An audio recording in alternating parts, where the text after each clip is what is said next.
you very much, Robin. Thank you, everybody. I hope you are all well, and it's great to be joining you. Shame I can't be there in person. I do like Cardiff.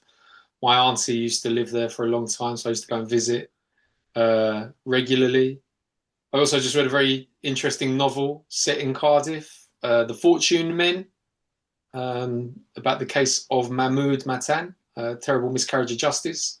Um, Imposed by the British states. I recommend that novel. A little bit of Cardiff history there. So thanks for the invite. Um, and Robin, you said it all in the introduction there. This is a pivotal moment in Latin America. Of course, the year started with the shocking attack, bombing, abduction of Nicolas Maduro, the bombing of Venezuela, the killing of around 100 people by the US in complete violation of international law. But as we have seen, that appears to be just the beginning of a new strategy of expansion, of imperialism, of exertion of might by the United States under Donald Trump. And I am going to talk in detail about the current situation, what it means for Colombia. Colombia, for the first time in its history, has a left-wing progressive government elected in 2022. But that with presidential elections in May this year, and prior to that, legislative congressional elections in March, what does this mean? We know that the US is very hostile towards progressive governments in Latin America.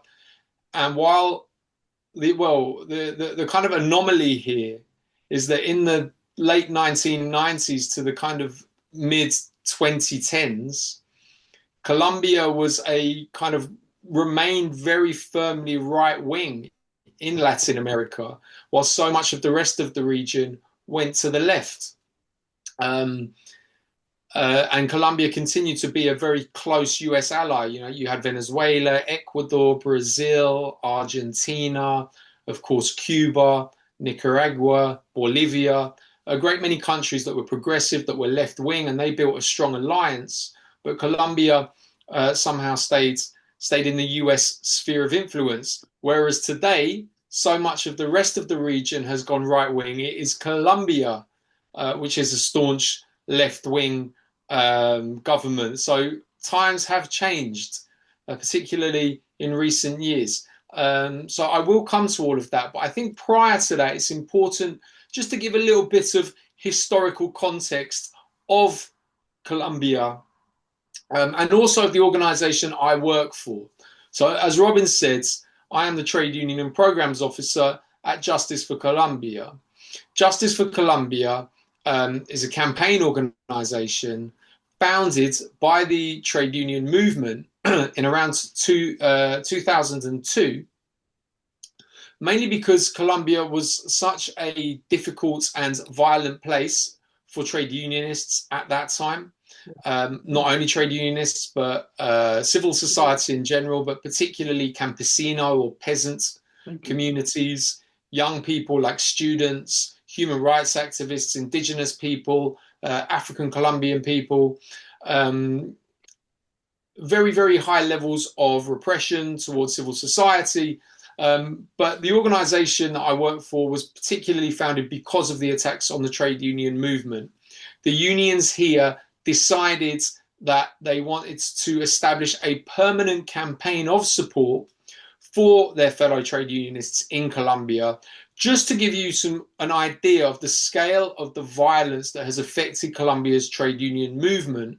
Since the 1970s, more than 3,500 trade unionists have been murdered in Colombia.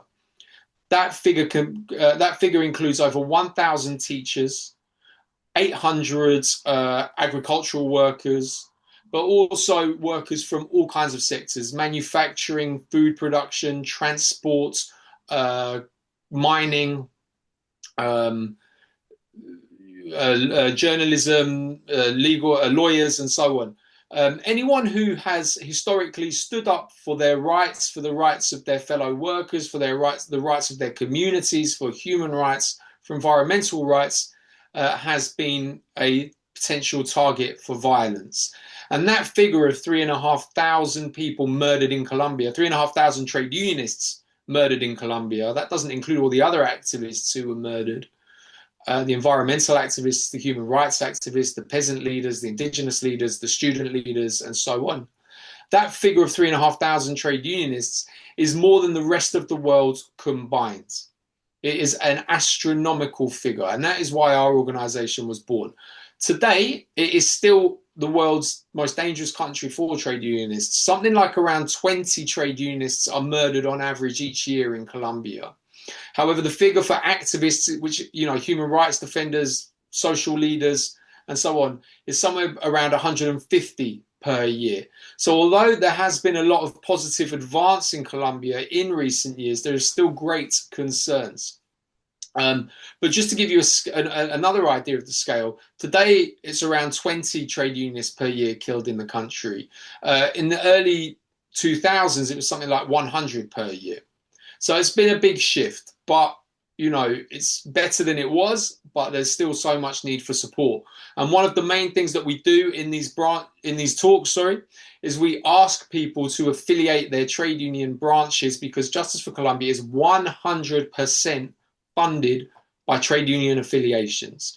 Our work cannot be done without that. And because our work entirely comes from the union movement, our work is carried out entirely in the name of the union movement, and our funding is completely transparent. We take direction from our partners in Colombia, the union movement, the pro-peace movement, human rights organizations, and so on. And then we work with unions here to provide the support that we can. So that's just to give you a little bit of that background, and just to warn you that we will be encouraging people at this meeting to affiliate their branches if you're able to do so.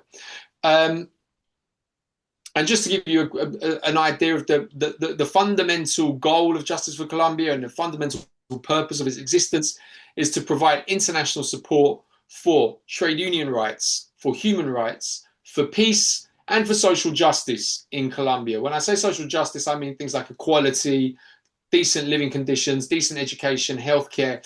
Colombia is statistically the third most unequal country on the planet.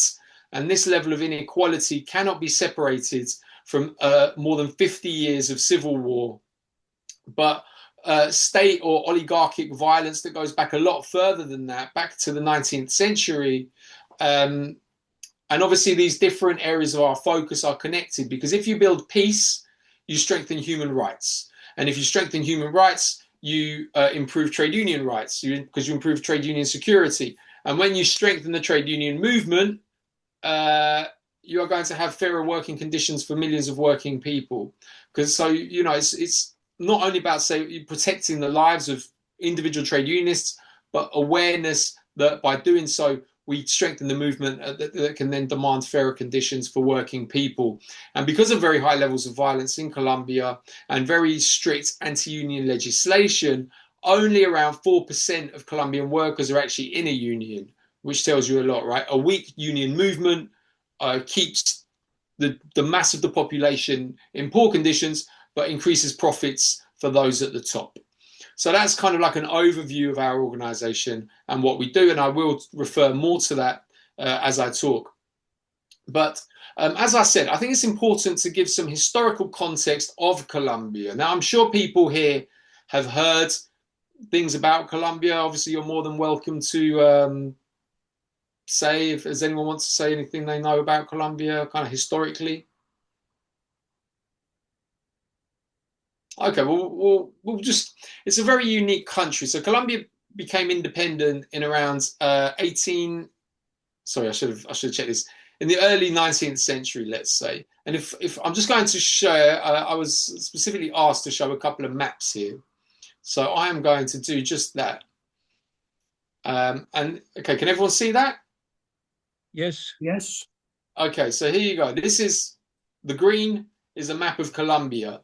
And just its geography is fundamental to its political development as well.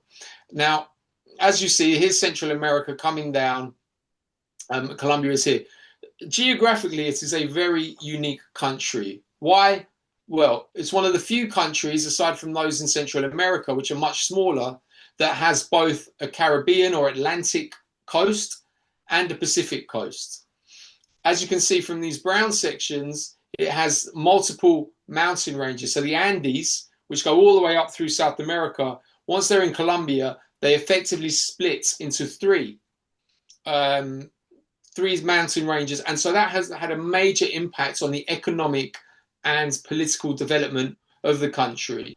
It also, all of this region here is Amazon, lowly populated, but a vast, vast part of the country. But most of the population and economic activity is around this region, particularly around the mountainous zones. The capital, Bogota, is here, and the other biggest cities, Medellin is here, Cali here. And then you have several cities along the Caribbean coast, where it's very hot. But if you've read any Gabriel Garcia Marquez, which I'm sure some of you have, those novels are all kind of situated along the coast there. Now, because of this, when we think about the 19th century, when Colombia gained its independence from Spain, when we think about what travel must have been like in those days, it was very, very difficult to get around a country with these huge mountain ranges. So what this meant was that cities developed almost like city-states, a bit like ancient Greece. You know, they had their own economies. They were kind of independent of one another, and there was great rivalry between them. So Bogota, the capital, which is actually quite high up in the mountains, it's about 2,600 meters up.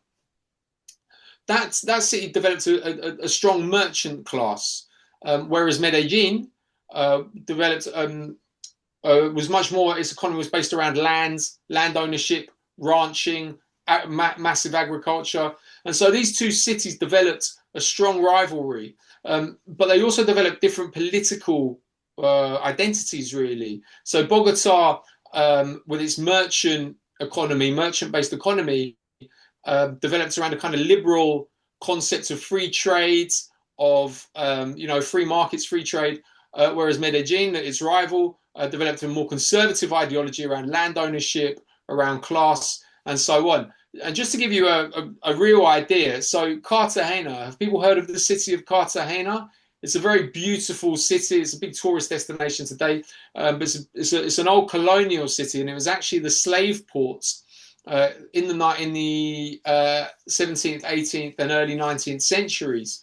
Cartagena, and that's where a lot of Gabriel Garcia Marquez's novels are set, is here on the coast. And before motorized travel was invented, so the 19th century, early 20th century, if you took a boat from Cartagena to Europe, you would arrive in Europe more quickly than if you tried to travel to the capital, Bogota.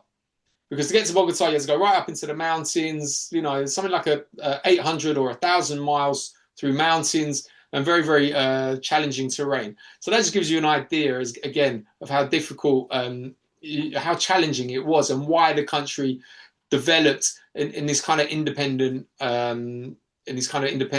city and economies. Now, as this rivalry developed, that was between the kind of the bourgeoisies or the oligarchies of those different cities.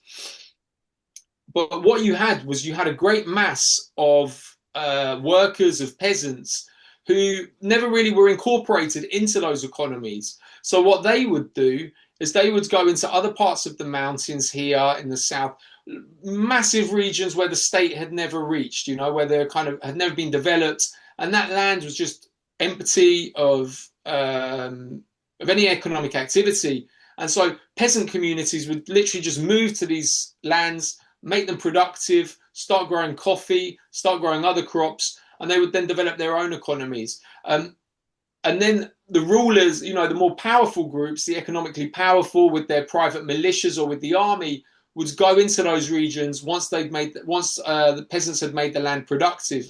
They would force them off the land, take that land over, and that land would then be incorporated into the capitalist system. Those peasant communities would then move further out and colonize new kind of unproductive lands, and the same process would occur. And this was a pattern of violence of the ruling class attacking peasants, attacking workers as they tried to become economically autonomous, as they tried to develop their own means of living that didn't require them to work, to sell their labor or to work for the economically powerful. They were autonomous. Now, again, around this time as well, a lot of worker power started to become a thing as well. Organized labor, again around the ports, around fruit production, trade unions began to develop, to emerge in Colombia. And there's a very famous case, again, my third reference to Gabriel Garcia Marquez, possibly my third and final one.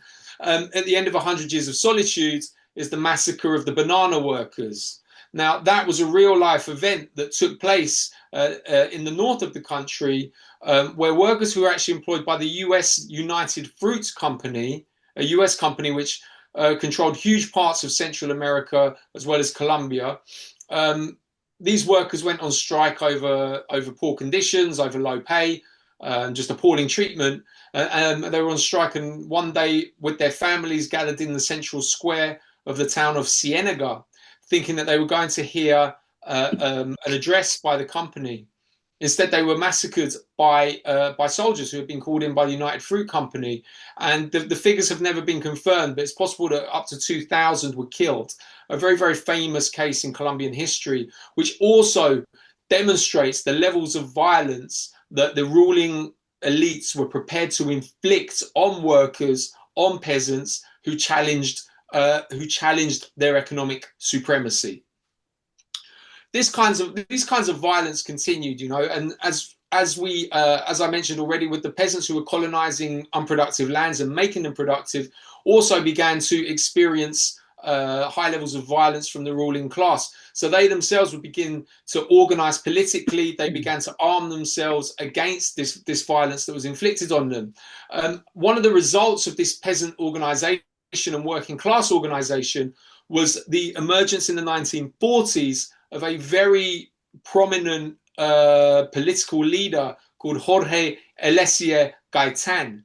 Now, Gaitan was extremely popular. He supported nationalization of industry. He supported massive state investment. He really represented workers and the peasants. And he was basically guaranteed to win the election in 1948, the presidential election. However, he was assassinated shortly before the election on the streets of Bogota. His assassination provoked a huge response by the grassroots, by his supporters, in what is known as the Bogotazo, which was days of rioting, fighting, many people killed in the capital. That violence soon expanded into the countryside, where long simmering tensions then erupted in the countryside, particularly between the liberals who had developed the Liberal Party in Bogota and the Conservative Party in Medellin. And groups of armed men from both political parties would roam the countryside attacking each other, essentially death squads. Began roaming the Colombian countryside. And this was throughout the 1950s. It was particularly the Conservative Party that was funding and pushing these death squads out. And as a result, many peasant communities had to take up arms simply to defend themselves. And this was what began to see the emergence of what at the time were known as militias. Each village would have a militia to defend itself from attack. But these groups were getting stronger and they were getting more organized. They were beginning to bring in communist ideology around how to run themselves, for their autonomous structures. And it was in 1959, really, that when the Cuban Revolution took place, that things really began to shift. The Cuban Revolution, it scared the pants off the United States. And the US was determined to never allow another Cuban Revolution to take place anywhere in Latin America. They didn't quite succeed, but they did begin to, they began to fund Colombia's military. They began to provide intelligence, training, and so the Colombian military began to really repress these peasant communities, particularly the autonomous communist influenced ones. This is going into the early 1960s. And one particular community had grown very strong, and this was a community at Marketalia. And in 1964, the Colombian military attacked Marketalia. Something like 2,000 soldiers with helicopters, with high-tech weaponry, attacked this village of a few hundred people. Yet the village defended itself and it repelled the attack. And it was that defense of that village that gave rise. That is the moment that the Revolutionary Armed Forces of Colombia, or the FARC, was born. And over the subsequent years, the FARC would develop into the strongest and largest guerrilla organization in Latin America. Their development follows Che Guevara's kind of three stages of guerrilla development. The first step of guerrilla development is survival. You just have to survive to fight another day. But then the second stage is consolidation, where once you've survived, you've built yourself strong enough to say, right, we're now a force, we consolidate ourselves, we gain a foothold, and we develop a program.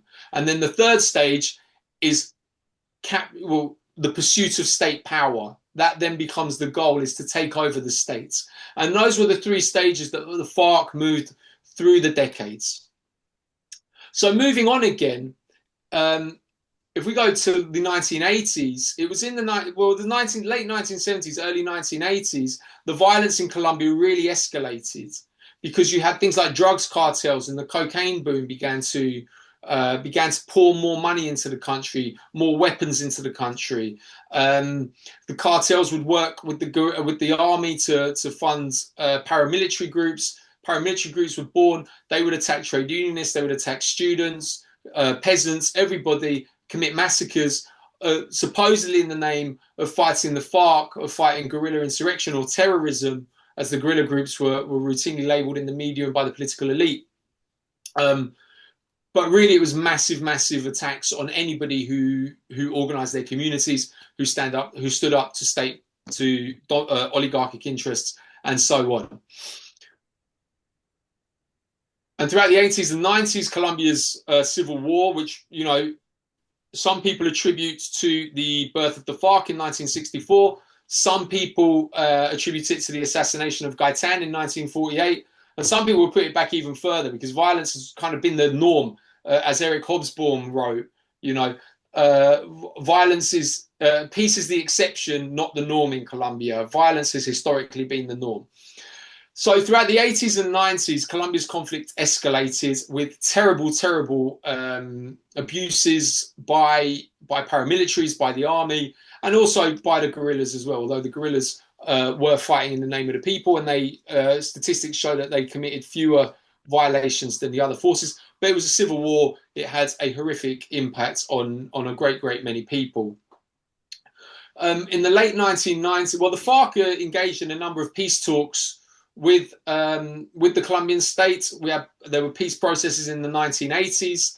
One particular peace process saw a political party formed by the left, by former FARC guerrillas, by members of the Communist Party, by trade unionists, by activists, and so on. One of the major reasons for conflicts in Colombia, aside from material conditions being so bad, was the fact that the left had always been violently excluded from politics. And this was never more true than in the 1980s with the formation of the Patriotic Union political party, which came out of a peace process, began to win seats, began to win mayors in towns and cities, and it was subjected to very violent repression.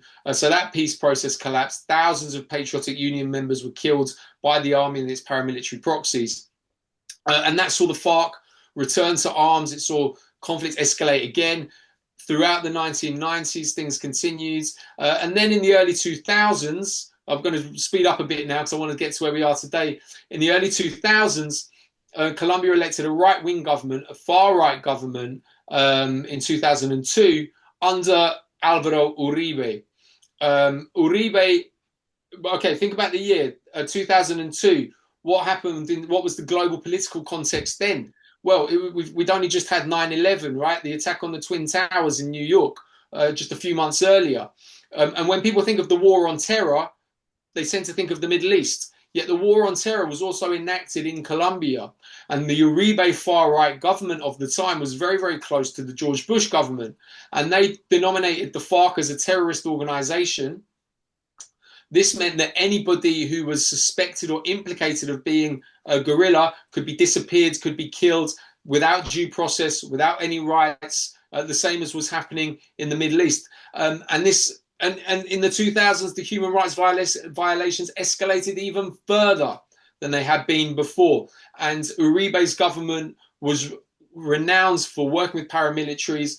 Subsequent investigations into the armed conflicts have found that it murdered thousands of civilians and then claimed they were guerrillas. And this was a deliberate blurring of the lines between a trade unionist and an activist and a guerrilla and a narco, and it just legitimized violence against civil society.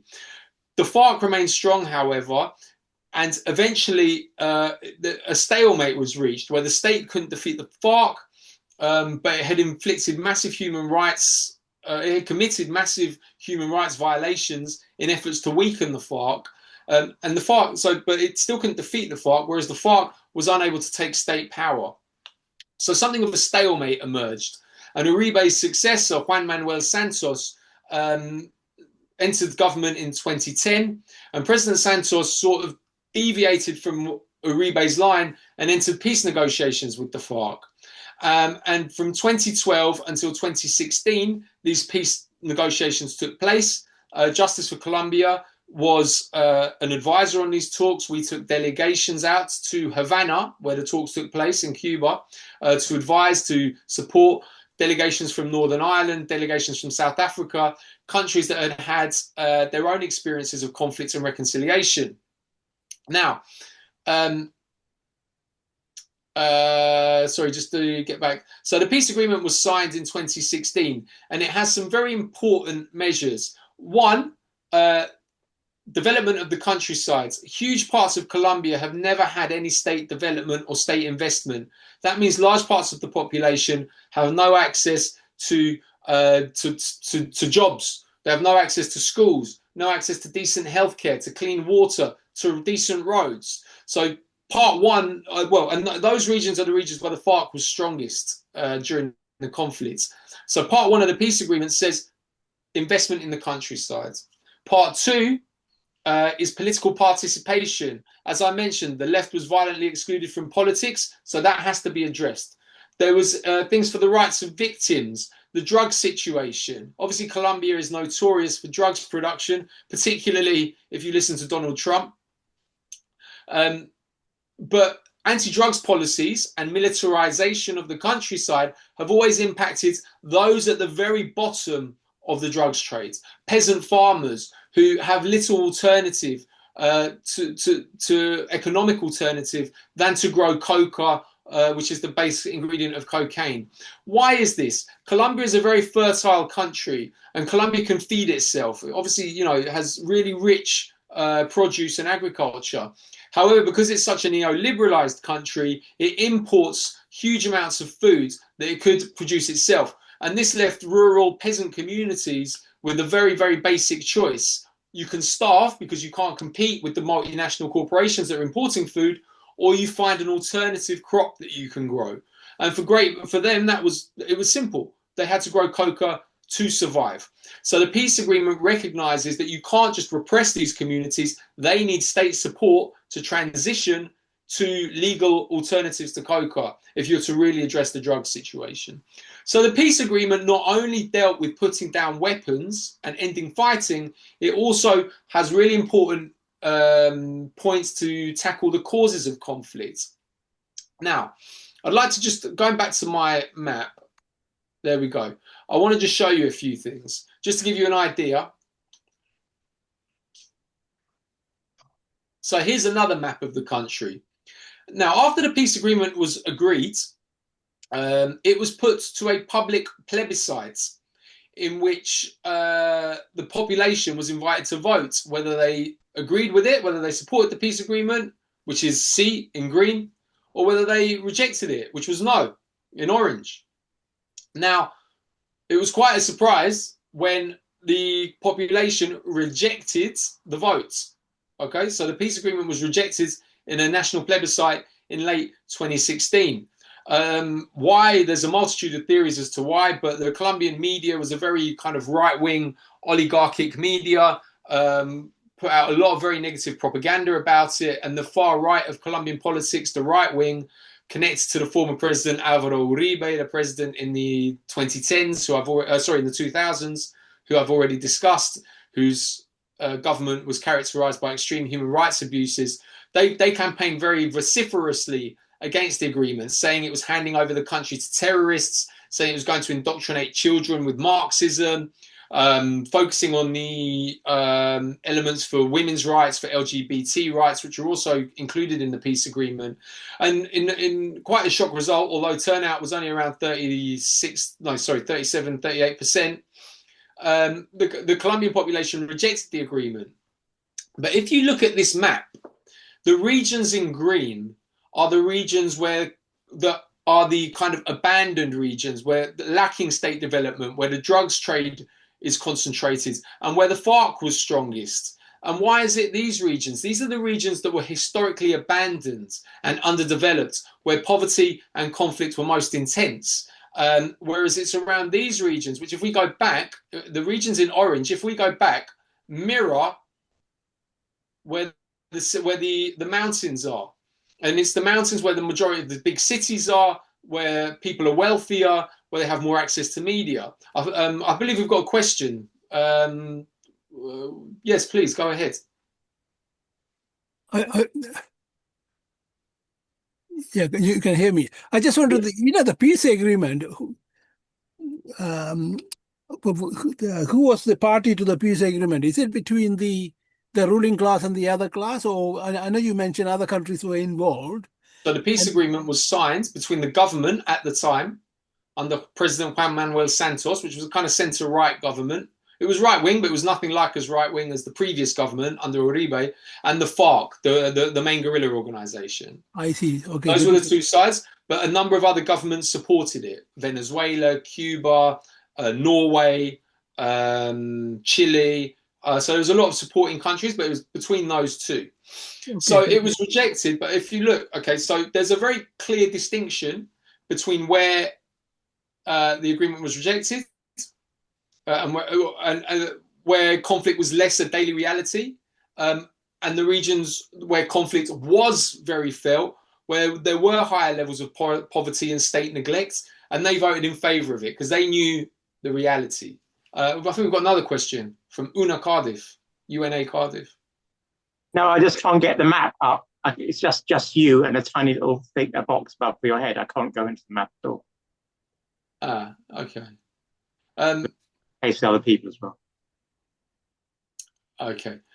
Go ahead. Do go ahead, Nick. Yeah, can I continue? Okay. So the peace agreement, you can still see the map, right? Yes. Yeah. Okay, I'm just looking at my notes. I just wanted to make sure you were seeing the map and not my notes. So the peace agreement was signed in 2016. So it was rejected in the plebiscite, but then they pushed it through anyway in Congress, and it was resubmitted. However, it did lose a degree of legitimacy because it had been rejected in a public vote. Now, following the peace agreement, which this year marks its 10th anniversary, there have been a number of difficulties since. In 2018, just 2 years after its signing, Colombia unfortunately elected another far-right government, which was basically the same political party as the Uribe government. And that government really opposed the agreement. So we're in a very difficult situation of having a government in place that was obliged to implement the peace agreement, but clearly didn't want to implement the agreement. So there was a lot of neglect and disregard to the peace agreement. This is important because it gives an idea of what the current government today inherited when it was elected in 2022. But because of the Duque governments, the 2018 to 2022 government, a far-right government, because of the neglect there, this meant that the peace agreement wasn't properly implemented, particularly in these regions where conflict was most intense. And because the FARC withdrew and the FARC controlled large parts of the country, and a lot of those regions, there was a lot of cocaine production, illegal mining, and other illicit economies. when the FARC withdrew, a power vacuum emerged. And this meant that a great number of new armed groups emerged, fighting one another to try and take over those territories, to try and take over the illicit economies in those territories. The result of that means that in the last number of years since the peace agreement, there has been new forms of fighting, new forms of conflict in Colombia, and this has had a devastating impact on the communities in those regions. Now, I'm going to just show you another map here. If we look at this one, okay. Oops. Oops, sorry, going the wrong way. Okay, so just look at this one. Look where the green, where people voted in favour of peace, is concentrated. Now, if we look here, these maps show the number of killings of human rights defenders and community leaders since the peace agreement. So from 2016 to 2018, these are older maps, but it's still kind of happening today. If we look, these numbers show the number of human rights defenders who were killed in these different regions in the space of just over 2 years. So in Cauca, this region, 75 people were killed in just over 2 years. In Antioquia, 38 people. In Chocó, 14. In Nariño, 15. And again, this is more recent. This is 2023.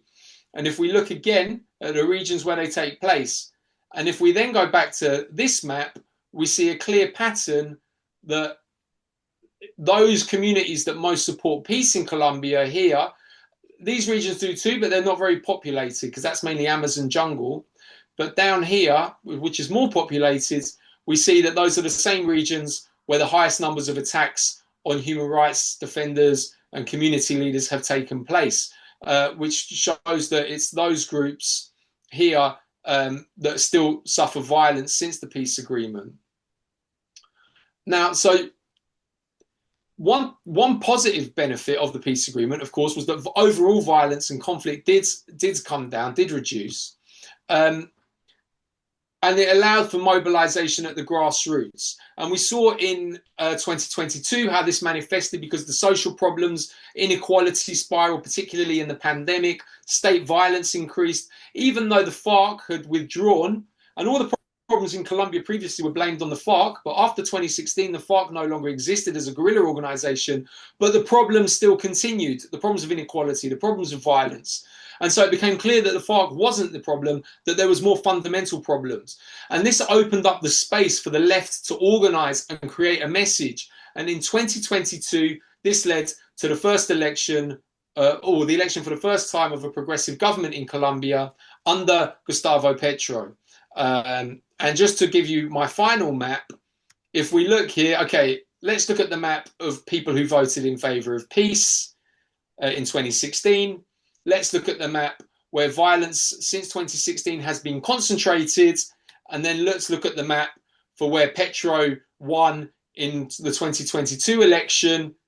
These pink areas are the regions where Petro that elected the country's first ever progressive government. And Bogota in the middle there. And all the cities and mountains here voted for the right. And I mean, it's almost the same map. Those who voted for peace and those who voted for Petro. Yeah. So we see clear evidence of how it is the regions most impacted by violence in Colombia that have most struggled for change in the country.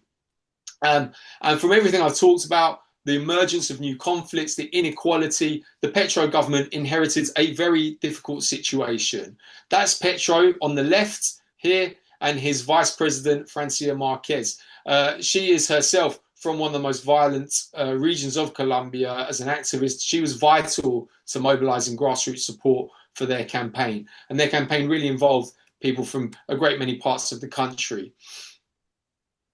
Now, they're trying to tackle inequality. As I said already, Colombia has extremely high inequality. So the government has put through a series of social reforms, education, worker rights, healthcare, pensions, looking to just improve material conditions for working people in Colombia. Also aware that militarization of the countryside has had a devastating impact on on Colombia. With armed groups, they now look to reach peace agreements through negotiations. So these have been the two kind of main flagship policies of the Petro government. One, social reforms to tackle inequality. Two, negotiations with armed groups to build peace. So in some areas, those have had more success than others, but they're long-term projects. You know, the problems in Colombia run so deep that they cannot be resolved in a single 4-year term. And Colombia's constitution does not allow re-election. So a government can only serve a single term. And with elections in May, Petro can't be re-elected. And so there will be a new president elected in May, with a second round in June to take office in August. The hope is that Colombia elects another progressive government that could continue to work and continue building on the foundation of looking for peace and trying to tackle inequality. However, as we've seen elsewhere in Latin America, the far right has made very, very big advances recently. We've seen Milei in Argentina. Chile just elected a far right government. Bolivia just went to the right after more than 20 years of socialist government. We don't know what's going to happen in Venezuela. Ecuador is firmly on the right now. Obviously, Brazil had a right-wing government under Bolsonaro. So it's a difficult situation. However, in polls, it is the left that is at the head of is leading polling. So we will, the hope, of course, is that they elect a new government to continue the important work of building peace and building social justice. Now, this takes me to the current situation today. And I know I've been talking for a long time, so I will go through this quite quickly. The attack on Venezuela on the 3rd of January has raised huge concerns across Latin America, partly because Donald Trump has been very, very hostile in his criticism of Petro and of the Colombian government. Why is this? Well, Petro, since his election in 2022, has been very outspoken on a great many issues. Just to give you some examples, he was the first world leader to call Israel's attack on Gaza a genocide. And Colombia ended coal exports to Israel. It was Israel's main coal exporter, and it stopped arms purchases from Israel. So that has massively angered the Trump government. Also, another row between Colombia and the US, between Petro and Trump, emerged around this time last year, when Colombia refused to receive a deportation flight from the US because Colombian citizens were being shackled and treated inhumanely. An agreement was subsequently reached. Also, the US has sought to influence Colombian court rulings, prosecutions of far-right politicians involved or implicated in human rights violations. And as we saw Trump criticize, the US claimed that Nicolas Maduro in Venezuela was a drugs trafficker. Trump has also accused Petro of, completely falsely, of course, of involvement in the drugs trade. And in September, the United States decertified Colombia as a reliable partner in tackling drugs, even though seizures of cocaine have increased under Petro. But it is true that coca production has also increased, according to some reports. You may recognize this kind of image. Since September, the United States has been bombing small boats in the Caribbean Sea and in the Pacific, claiming that they are drugs trafficking. The US has provided no evidence, and a number of Colombians have been killed in these attacks. Petro has been very, very critical indeed of these talks. And as you can imagine, Trump doesn't take kindly to people challenging him publicly. Here's a typical tweet that Donald Trump put out attacking Gustavo Petro. This one is from October 2025, just 3 months ago. I'll just read it. President Gustavo Petro, I can't do Trump's voice, sadly, but just have to imagine it. He also can't spell Colombia. So President Gustavo Petro of Colombia is an illegal drug leader, strongly encouraging the massive production of drugs in big and small fields all over Colombia. It has become the biggest business in Colombia by far, and Petro does nothing to stop it, despite large-scale payments and subsidies from the USA that are nothing more than a long-term rip-off of America. Now, given what the US has just done in Venezuela, this obviously has concerned people that the US might target Colombia next, particularly as the US has a habit, historically, of overthrowing or destabilizing left-wing governments in Latin America. And there is a huge military buildup.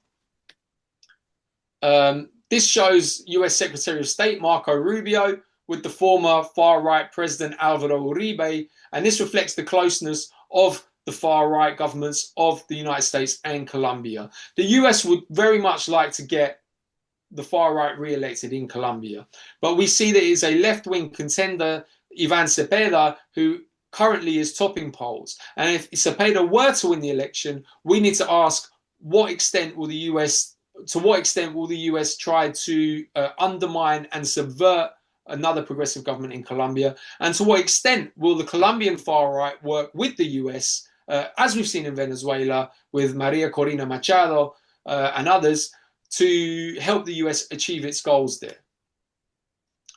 Here's a typical tweet by Gustavo Petro condemning US activity in the Caribbean.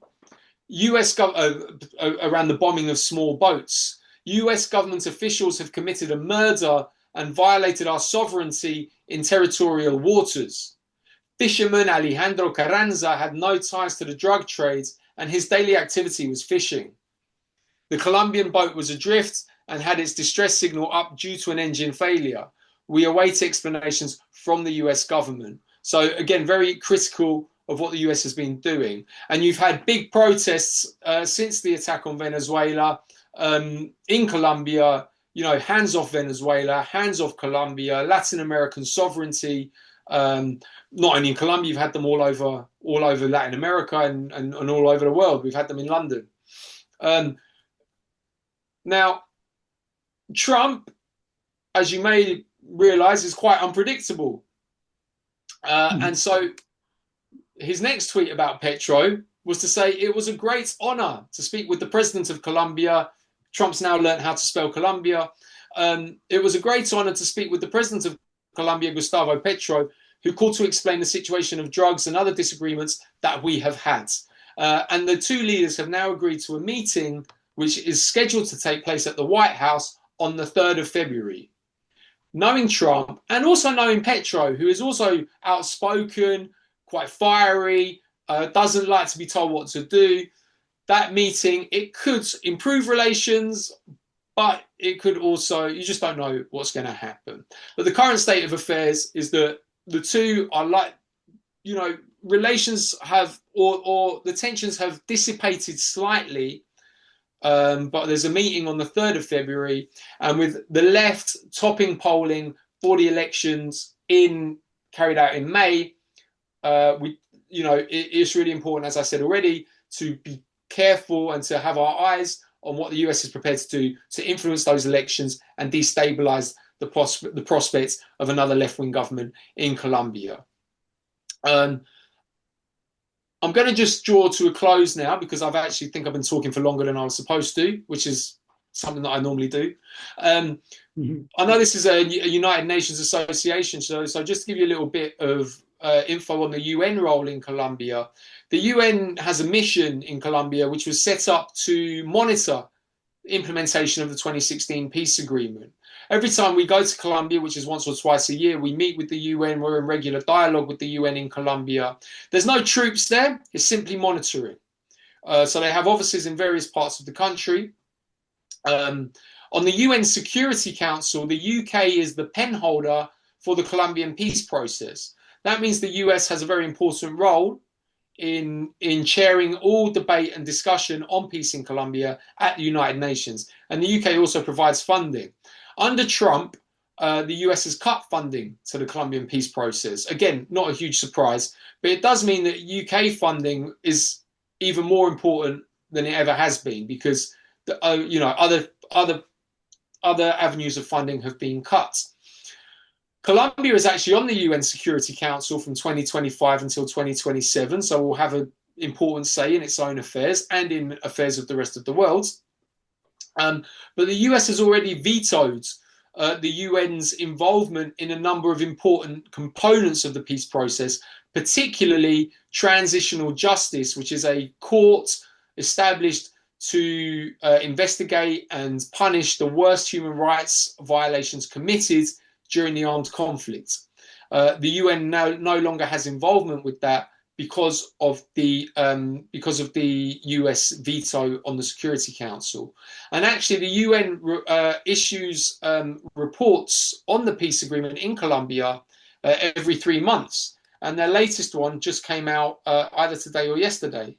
And I will just, if I can, how do I do that? Sorry, bear with me. Oh, there we go. So I'll just post that in the chat. It's in English. So here's the web page I've just posted in the chat of the UN's mission in Colombia. A lot of information that the United Nations and reports by the United Nations on the current state of affairs in the peace process. Just very quickly summarize, there are positives and negatives at this stage of the peace agreement. Positively, the peace agreement has a very expansive and ambitious program for land redistribution and formalization in Colombia. Millions of people have been forced from the lands in Colombia where they lived because of conflict, because of violence. A great many of them have been unable to return because they never had official title to the lands, even though they lived on their families had lived there for generations. It's the problem for indigenous and rural communities the world over. When they get forced off lands, they don't actually have legal title. So formalizing those lands, 7 million hectares, is a very ambitious component of the peace process, and more than half that total has now been reached. So 3.5 million hectares of land now formalized. And another 300,000 hectares distributed to peasant families, to poor rural families. Positive steps.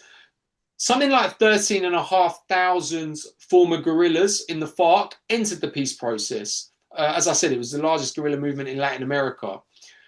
While the vast majority of them have remained committed to the peace agreement, they have faced very high levels of violence. The latest UN report, which, as I said, came out, I think, yesterday, documents that 487 former guerrillas in the peace process have been murdered since entering it.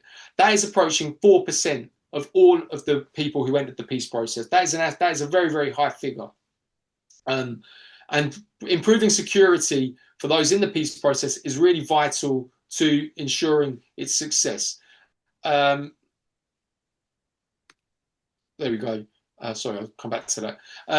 There's high levels of child recruitment and so on still. So there's still a great many challenges. Now, the final picture that I've showed, this is Ivan Cepeda, who is being supported by the trade union movement, by the pro-peace movement, by the progressive movement, indigenous communities, and so on. He is promoting a program of environmental protection, of social investment, of peace building, and so on. And my own personal view is that if he were to win, and he's topping the polls with around 30% of voter intention, that would be a very positive step.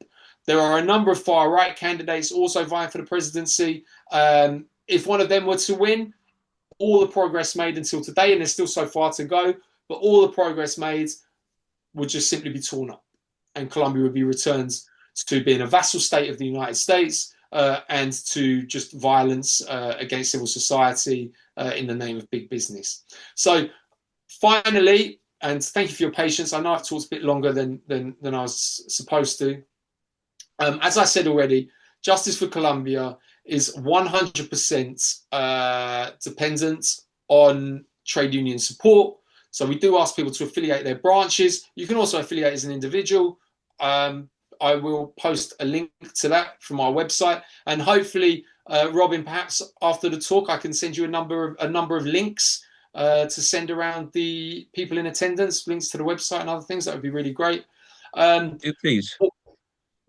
We're also more than happy to come and talk at your branch meetings. I promise not to talk for as long as I've talked for now. And we also ask you to just follow Justice for Colombia, share our materials, share our articles. It's really important particularly at times like this, where there is kind of information, misinformation, disinformation, unreliable information, that you're getting your information from a reliable source, and we are a reliable source. So I will leave it there. I would like to thank you once again for this time and this platform,